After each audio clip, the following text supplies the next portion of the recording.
মই মনিষা লৈ আহিছো এই মুহূৰ্তৰ এক ডাঙৰ খবৰ এইবাৰ মিয়াৰ বাবে ডেডলাইন আহি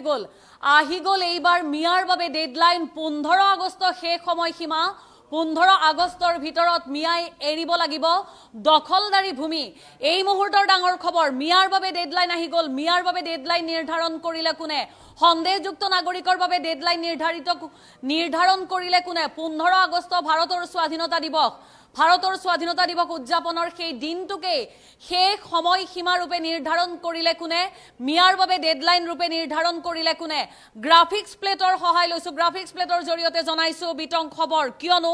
আহি গ'ল এইবাৰ মিয়াৰ বাবে ডেডলাইন 15 আগষ্ট শেষ সময়সীমা মাৰ্ঘেৰিটাৰ লিডু লেখাপানী মুলাং জনাবস্তিৰ বেদখলকাৰী হুংকাৰ জাতিৰ স্বাৰ্থত হুংকাৰ দিয়াৰ কথা ঘোষণা জিতেন দত্তৰ আমি পুনৰবাৰ গ্ৰাফিক্স প্লেটৰ জৰিয়তে জনাইছো এই খবৰ পুনৰবাৰ গ্ৰাফিক্স প্লেটলৈ মন কৰক আহি গ'ল মিয়াৰ বাবে ডেডলাইন এইবাৰ আহি গ'ল মিয়াৰ বাবে ডেডলাইন 15 আগষ্ট নিৰ্ধাৰণ কৰা হৈছে সেই সময়সীমা 15 আগষ্টৰ ভিতৰত দখলদাৰী ভূমি এৰিব লাগিব সন্দেহযুক্ত নাগৰিক অৰ্থাৎ মিয়াই সাধাৰণ ভাষাত মিয়াই মাৰ্ঘেৰিটাৰ লিডু লেখাপানী মুলাং জনাবস্তিৰ বেদখলকাৰী হুংকাৰ এই হুংকাৰ দিলে জাতিৰ স্বাৰ্থত এই হুংকাৰ দিয়া বুলি ঘোষণা জিতেন দত্তৰ আমি গ্ৰাফিক্স প্লেটৰ জৰিয়তে আপোনালোকক পুনৰ জনাইছো এইবাৰ আহি গ'ল মিয়াৰ বাবে ডেডলাইন পুনৰবাৰ জনাইছো এইবাৰ আহি গ'ল মিয়াৰ বাবে ডেডলাইন 15 আগষ্ট নিৰ্ধাৰণ কৰি দিয়া হৈছে শেষ সময়সীমা মাৰ্ঘেৰিটাৰ লিডু লেখাপানী মুলাং জনাবস্তিৰ বেদখলকাৰী হুংকাৰ জাতিৰ স্বাৰ্থত হুংকাৰ দিয়াৰ কথা ঘোষণা জিতেন দত্তৰ আমি আপোনালোকক এইবাৰ সেই পোষ্টটো দেখুৱাম ভিজুৱেলছটো দেখুৱাম সোশ্যাল মিডিয়া যোগে এটা সময়ৰ নিষিদ্ধ ঘোষিত সংগঠনৰ নেতা জিতেন দত্তই কি ঘোষণা কৰিলে আপোনালোকে এই পোষ্টটোলৈ মন কৰক এই পোষ্টটোৰ জৰিয়তে জিতেন দত্তই কি কৈছে জিতেন দত্তই কৈছে কোনোবাই বেয়া পালেও উপায় নাই জাতিটো সুৰক্ষিত কৰিবই লাগিব 15 আগষ্ট শেষ সময়সীমা 15 আগষ্টৰ ভিতৰত মাৰ্ঘেৰিটাৰ লিডু লেখাপানী মুলাং জনাবস্তি লগতে পাহাৰৰ কাষে কাষে বহা সকলো বেদখলকাৰীক সেই ঠাই ত্যাগ কৰি নিজৰ জিলালৈ যাবলৈ সময় বান্ধি দিয়া হ'ল প্ৰশাসনে এই ক্ষেত্ৰত কঠোৰ পদক্ষেপ ল'ব বুলি আশা কৰিলো লগতে জিতেন দত্তই লিখিছে তৃতীয়টো পেৰাগ্ৰাফত দেশ বুলিলে নালাগে আদেশ হিৰুদাৰ ভাষাৰে দেশ বুলিলে নালাগে আদেশ বুলি কৈ তেওঁ লিখিছে জাতিৰ স্বাৰ্থত এই ক্ষেত্ৰত প্ৰশাসনে পদক্ষেপ নললে আমি মাৰ্ঘেৰিটা লিডু জাগুনৰ বিভিন্ন দল সংগঠন আৰু ৰাইজৰ সহযোগত এই সৰকাৰী ভূমি আৰু কোল ইণ্ডিয়াৰ ভূমি দখলমুক্ত কৰি ইয়াত খিলঞ্জীয়াৰ আধিপত্য প্ৰতিষ্ঠা কৰিম আমি পুনৰবাৰ গ্ৰাফিক্স প্লেটৰ জৰিয়তে জনাবলৈ বিচাৰিছো পুনৰবাৰ গ্ৰাফিক্স প্লেটৰ সহায় লৈছো এইবাৰ আহি গ'ল মিয়াৰ বাবে ডেডলাইন 15 আগষ্ট শেষ সময়সীমা ৰূপে নিৰ্ধাৰণ কৰা হৈছে মাৰ্ঘেৰিটাৰ লিডু লেখাপানী মুলাং জনাবস্তিৰ বেদখলকাৰী হুংকাৰ জাতিৰ স্বাৰ্থত হুংকাৰ দিয়াৰ কথা ঘোষণা কৰিলে জিতেন দত্ত এই জিতেন দত্ত এসময়ৰ নিষিদ্ধ ঘোষিত সংগঠনৰ অসমত চৌদিশে ত্ৰাসৰ সৃষ্টি কৰা নিষিদ্ধ ঘোষিত সংগঠনৰ সক্ৰিয় সদস্য তথা নেতা ৰূপে পৰিচিত আছিল এটা সময়ত আত্মসমৰ্পণ কৰা জিতেন দত্তই এই মুহূৰ্তত এতিয়া হুংকাৰ দিছে 15 আগষ্ট কেন্দ্ৰ কৰি 15 আগষ্ট শেষ সময়সীমা 15 আগষ্টৰ ভিতৰত মিয়াই এৰিব লাগিব দখলদাৰী ভূমি ডেডলাইন নিৰ্ধাৰণ কৰিলে জিতেন দত্তই এয়া আমি আপোনালোকক পোষ্ট যোগে দেখুৱাইছো তেওঁৰ সেই পোষ্টটোত প্ৰকৃততে কি কৈছিল কিয়নো 15 আগষ্ট শেষ সময়সীমা নিৰ্ধাৰণ কৰিলে জিতেন দত্তই মিয়াৰ বাবে ডেডলাইন নিৰ্ধাৰণ কৰি দিলে জিতেন দত্তই ক'লে মাৰ্ঘেৰিটাৰ লিডু জনাবস্তিকে ধৰি জাগুনৰ বিভিন্ন অঞ্চলত থকা অবৈধ দখলদাৰী ভূমি দখলমুক্ত কৰিব লাগিব আৰু তাত খিলঞ্জীয়াৰ আধিপত্য প্ৰতিষ্ঠা কৰিম প্ৰশাসনে যদি কঠোৰ পদক্ষেপ গ্ৰহণ নকৰে তেনেহলে দেশ বুলিলে নালাগে আদেশ বুলি কৈ জাতিৰ স্বাৰ্থত লিডু জাগুনৰ বিভিন্ন দল সংগঠন আৰু ৰাইজৰ সহযোগত সৰকাৰী ভূমি আৰু কোল ইণ্ডিয়াৰ ভূমি দখলমুক্ত কৰাৰ কথা সোশ্যাল মিডিয়া যোগে ঘোষণা কৰিলে জিতেন দত্তই এয়া হৈছে আজিৰ এই মুহূৰ্তলৈকে আটাইতকৈ চৰ্চিত এটা ছ'চিয়েল মিডিয়া পোষ্ট এসময়ৰ নিষিদ্ধ ঘোষিত সংগঠনৰ সক্ৰিয় নেতা তথা সদস্য ৰূপে জড়িত হৈ থকা জিতেন দত্তই এইবাৰ মিয়াক বান্ধি দিলে ডেডলাইন 15 আগষ্টৰ দিনটোক নিৰ্ধাৰণ কৰি ললে ডেডলাইন ৰূপে শেষ সময়সীমা ৰূপে আৰু 15 আগষ্টৰ দিনটোক শেষ সময়সীমা নিৰ্ধাৰণ কৰি লিডু মাৰ্ঘেৰিটাৰ জনবস্তিৰ আশে-পাশে থকা যিসকল অবৈধ দখলকাৰী আছে অৰ্থাৎ বেদখলকাৰী আছে যিসকলে সৰকাৰি ভূমি আৰ কোল ইন্ডিয়াৰ ভূমি দখল কৰে বহি আছে তেওঁলোকক সেই স্থানৰ পৰা উচ্ছেদ কৰাৰ কথা ঘোষণা কৰিছে কিন্তু জিতেন দত্তৰ এই ঘোষণাৰ পাছতে সম্প্ৰতি চৰ্চালৈ অহা মূল প্ৰশ্নটোৱে হৈছে দখলদাৰী শেষ সময়সীমা নিৰ্ধাৰণ কৰি দিবলৈ জিতেন দত্তই সাহস ক'ত পালে কেনেকৈ পালে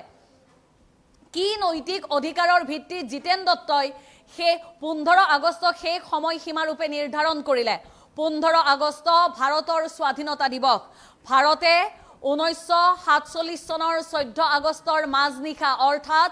12 বজাৰ পিছত আৰু তেতিয়ালৈ তাৰিখৰ হিচাপত 15 আগষ্ট হৈছিল গৈ মাজনিশা ভাৰতৰ আকাশত ব্ৰিটিছৰ পতাকা নমাই উৰুৱাইছিল ভাৰতৰ জাতীয় পতাকা ত্ৰিৰংগ পতাকা আৰু সেই ত্ৰিৰংগ পতাকাৰ তলত সকলোৱে একেলগে শপত লৈছিল জৱাহৰলাল নেহৰুৱে মিডনাইট স্পিচ দিছিল যি মিডনাইট স্পিচ সমগ্ৰ বিশ্বজুৰি আজিও চৰ্চিত তেওঁ বাৰম্বাৰ কৈছিল কেনেকৈ জাতি ধৰ্ম বৰ্ণ নিৰ্বিশেষে এইখন দেশত মানুহে একেলগে বসবাস কৰিব তেনে সময়ছোৱাতেই জিতেন দত্তই এতিয়া এক পোষ্ট দিছে যিটো পোষ্ট এতিয়া সাম্প্ৰতিক সময়ৰ আটাইতকৈ চৰ্চিত পোষ্ট ৰূপে পৰিগণিত হৈছে জিতেন দত্তই 15 আগষ্টক শেষ সময়সীমা ৰূপে নিৰ্ধাৰণ কৰি দিবলৈ নৈতিক অধিকাৰ ক'ত কেনেকৈ আৰু কিয় পালে ক'ৰ পৰা কেনেকৈ যোগাৰ হ'ল এই সাহস প্ৰশাসন থাকোতে আৰক্ষী থাকোতে সৰকাৰি এটা ব্যৱস্থা থাকোতে উচ্ছেদ ব্যৱস্থাটো সৰকাৰে প্ৰশাসনীয় আমলাৰ জৰিয়তে কেনেকৈ নিয়ন্ত্ৰণ কৰে তাৰ বাহিৰলৈ গৈ হুংকাৰ দিয়াৰ সমান্তৰালকৈ জিতেন দত্তই লিখিলে যদিহে প্ৰশাসন তথা আৰক্ষীয়ে 15 আগষ্টৰ ভিতৰত সেই সমূহ দখলদাৰী ভূমি দখলীমুক্ত কৰিবলৈ কোনো ধৰণৰ বিহিত ব্যৱস্থা গ্ৰহণ নকৰে তেনেহলে মাৰ্ঘেৰিটা লিডু জাগুনকে ধৰি তাৰ স্থানীয় ৰাইজ আৰু বিভিন্ন দল সংগঠনৰ সহযোগত দখলমুক্ত কৰা হ'ব কোল ইণ্ডিয়াৰ ভূমি আৰু সৰকাৰি ভূমি 15 আগষ্টক ডেডলাইন ৰূপে নিৰ্ধাৰণ কৰিলে জিতেন দত্তই এসময়ৰ নিষিদ্ধ ঘোষিত সংগঠনৰ সক্ৰিয় নেতা যিসকল নেতাৰ নেতৃত্বত সমগ্ৰ অসম জুৰি এক ভয়াৰ্ত পৰিবেশৰ সৃষ্টি হৈছিল সমগ্ৰ অসমক মানুহে বাহিৰত জানিছিল অশান্ত অস্থিৰ ৰাজ্য বুলি সেই জিতেন দত্তই এতিয়া হুংকাৰ দিছে 15 আগষ্ট শেষ সময়সীমা এজন মানুহে যদি বা এটা পৰিয়ালে যদি সৰকাৰি ভূমি দখল কৰি আছে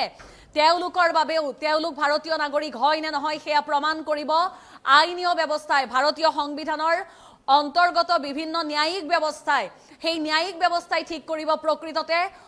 সৰকাৰি ভূমি দখল কৰি থকা লোকসকল ভাৰতীয় নাগৰিক হয় নে নহয় তেওঁলোক সন্দেহযুক্ত নাগৰিক হয় নে নহয় যদিহে তেওঁলোক ভাৰতীয় নাগৰিকেই হয় তেনেহলে স্বাধীনতা দিৱসৰ দিনটো উদযাপন কৰাৰ অধিকাৰ তেওঁলোকৰ নাই নেকি কেনেকৈ মিয়াৰ বাবে ডেডলাইন নিৰ্ধাৰণ কৰিব পাৰিলে জিতেন দত্তই আমি আপোনালোকক পুনৰ গ্ৰাফিক্স প্লেটৰ জৰিয়তে জনাইছো জিতেন দত্তই ছ'চিয়েল মিডিয়া পোষ্ট যোগে কৈছে 15 আগষ্ট শেষ সময়সীমা মিয়াৰ বাবে আহি গ'ল ডেডলাইন মাৰ্ঘেৰিটাৰ লিডু লেখাপানী মুলাং জনবস্তিৰ বেদখলকাৰী হুংকাৰ দিলে জিতেন দত্তই আমি গ্ৰাফিক্স প্লেটৰ জৰিয়তে জনাইছো জাতিৰ স্বাৰ্থত হুংকাৰ দিয়াৰ কথা ঘোষণা কৰিলে জিতেন দত্তই মিয়াৰ বাবে ডেডলাইন নিৰ্ধাৰণ কৰিলে আহি গ'ল মিয়াৰ বাবে ডেডলাইন 15 আগষ্ট শেষ সময়সীমা মাৰ্ঘেৰিটাৰ লিডু মুলাং লেখাপানী জনাং বস্তিৰ আশে-পাশে থকা বিভিন্ন লোকক সৰকাৰি ভূমি দখলীমুক্ত কৰি আঁতৰি যাবলৈ নিৰ্দেশ দিলে যদিহে 15 আগষ্টৰ ভিতৰত সৰকাৰে বা প্ৰশাসনে কোনো পদক্ষেপ গ্ৰহণ নকৰে তেনেহলে স্থানীয় ৰাইজৰ সহযোগত বিভিন্ন দল সংগঠনে মাৰ্ঘেৰিটা লিডু আৰু জাগুনৰ বিভিন্ন দল সংগঠনে নিজাববীয়াকৈ সেই সৰকাৰি ভূমি আৰু কোল ইণ্ডিয়াৰ ভূমি দখলীমুক্ত কৰি খিলঞ্জীয়াৰ আধিপত্য প্ৰতিষ্ঠা কৰাৰ কথা ঘোষণা কৰিলে জিতেন দত্তই কিন্তু পুনৰবাৰ প্ৰশ্নটো হৈছে সৰকাৰি ভূমি দখল কৰি থকা সেই সকল লোক ভাৰতীয় নাগৰিক হয় নে নহয় সেই কথা নিৰ্ধাৰণ কৰিব ভাৰতীয় আইনী ব্যৱস্থাই ভাৰতৰ ন্যায়িক ব্যৱস্থাই ভাৰতৰ সংবিধানৰ অন্তৰ্গত প্ৰতিটো দফাই নিৰ্ধাৰণ কৰা হ'ব যে তেওঁলোক ভাৰতীয় নাগৰিক হয় নে নহয় ভাৰতৰ সংবিধানে প্ৰতিগৰাকী নাগৰিকৰ অধিকাৰ নিশ্চিত কৰিছে নাগৰিকৰ অধিকাৰক মৌলিক অধিকাৰ ৰূপে নিশ্চিত কৰিছে তাৰ পাছতো কেনেকৈ ছ'চিয়েল মিডিয়া যোগে 15 আগষ্টক শেষ সময়সীমাৰূপে নিৰ্ধাৰণ কৰি দিবলৈ চেষ্টা কৰা হ'ল কিয় উজনি অসমত এনে পৰিৱেশৰ সৃষ্টি হৈছে এনেবোৰ ব্যাপক সমালোচনা ব্যাপক প্ৰতিক্ৰিয়া ব্যাপক বিতৰ্কিত এক পৰিৱেশৰ সৃষ্টি হৈছে 15 আগষ্ট শেষ সময়সীমা মিয়াৰ বাবে ডেডলাইন নিৰ্ধাৰণ কৰিলে এসময়ৰ নিষিদ্ধ ঘোষিত সংগঠনৰ সক্ৰিয় নেতা জিতেন দত্তৰ আমি ছ'চিয়েল মিডিয়া পোষ্টটো দেখুৱাইছো আৰু তাৰ পাছতে এতিয়া প্ৰশ্ন হৈছে জিতেন দত্তই এই অধিকাৰটো ক'ত পালে কেনেকৈ পালে আমি আপোনালোকক দেখুৱাইছো কিয়নো ছ'চিয়েল মিডিয়া পোষ্ট যোগে এইবাৰ ঘোষণা কৰিছে জিতেন দত্তই আহি গ'ল মিয়াৰ বাবে ডেডলাইন জিতেন দত্তই কি লিখিছে আমি পুনৰবাৰ আপোনালোকক পোষ্টটো পঢ়ি শুনোৱাবলৈ বিচাৰিছো জিতেন দত্তই লিখিছে কোনোবাই বেয়া পালেও উপায় নাই জাতিটোক সুৰক্ষিত কৰিব লাগিব 15 আগষ্ট সময়সীমা 15 আগষ্টৰ ভিতৰত মাৰ্ঘেৰিটাৰ লিডু লেখাপানী মুলাং জনবস্তিৰ লগতে পাহাৰৰ কাষে কাষে বহা সকলো অবৈধ বেদখলকাৰী সেই ঠাই ত্যাগ কৰি নিজৰ জিলালৈ যাবলৈ সময় বান্ধি দিয়া হ'ল প্ৰশাসনে এই ক্ষেত্ৰত কঠোৰ পদক্ষেপ ল'ব বুলি আশা কৰিলো লগতে সেই পোষ্টৰ তৃতীয়টো পেৰাগ্ৰাফত জিতেন দত্তই লিখিছে কবি হিৰুদাৰ ভাষাৰে দেশ বুলিলে নালাগে আদেশ জাতিৰ স্বাৰ্থত এই ক্ষেত্ৰত প্ৰশাসনে পদক্ষেপ নললে আমি মাৰ্ঘেৰিটা লিডু জাগুনৰ বিভিন্ন দল সংগঠন আৰু ৰাইজৰ সহযোগত এই চৰকাৰী ভূমি আৰু কোল ইণ্ডিয়াৰ ভূমি দখলমুক্ত কৰি ইয়াত খিলঞ্জীয়াৰ আধিপত্য প্ৰতিষ্ঠা কৰিম এয়া জিতেন দত্তৰ ভাষ্য পুনৰবাৰ যিহেতু আমি আপোনালোকক ছ'চিয়েল মিডিয়াই পোষ্টটো দেখুৱাইছো এইটো হৈছে আজিৰ দিনটোৰ এই সময়ছোৱাৰ এই মুহূৰ্তলৈকে আটাইতকৈ বিতৰ্কিত আৰু চৰ্চাত থকা সমালোচনাত থকা এটা ছ'চিয়েল মিডিয়া পোষ্ট এয়া জিতেন দত্তই এই পোষ্টটো ছ'চিয়েল মিডিয়াত কৰিছে মিয়াৰ বাবে ডেডলাইন নিৰ্ধাৰণ কৰিছে সন্দেহযুক্ত নাগৰিকৰ বাবে ডেডলাইন নিৰ্ধাৰণ কৰিছে বেদখলকাৰীৰ বিৰুদ্ধে ডেডলাইন নিৰ্ধাৰণ কৰিছে আমি আপোনালোকক গ্ৰাফিক্স প্লেটৰ জৰিয়তে পুনৰ দেখুৱাম জিতেন দত্তই কি কৈছে জিতেন দত্তই কৈছে আহি গ'ল মিয়াৰ বাবে ডেডলাইন 15 আগষ্ট শেষ সময়সীমা 15 আগষ্টৰ ভিতৰত আমি পুনৰবাৰ কৈছো 15 আগষ্টৰ ভিতৰত মাৰ্ঘেৰিটাৰ লিডু লেখাপানী মুলাং জনবস্তিৰ বেদখলকাৰীয়ে দখলীকৃত ভূমি দখলীমুক্ত কৰিব লাগিব জাতিৰ স্বাৰ্থত হুংকাৰ দিয়াৰ কথা ঘোষণা জিতেন দত্তৰ আমি এইবাৰ পুনৰ ছ'চিয়েল মিডিয়া পোষ্টটো দেখুৱাম এয়া সেই বিশেষ বিতৰ্কিত পোষ্টটো যিটো ছ'চিয়েল মিডিয়া পোষ্টৰ জৰিয়তে আজিৰ দিনটোত এই সময়ছোৱাত দেখিবলৈ পোৱা গ'ল আজিৰ দিনটোত এই সময়ছোৱাত এক বিতৰ্কিত পোষ্ট কৰিলে এসময়ৰ নিষিদ্ধ ঘোষিত সংগঠনৰ নেতা জিতেন দত্তই সন্দেহযুক্ত নাগৰিকক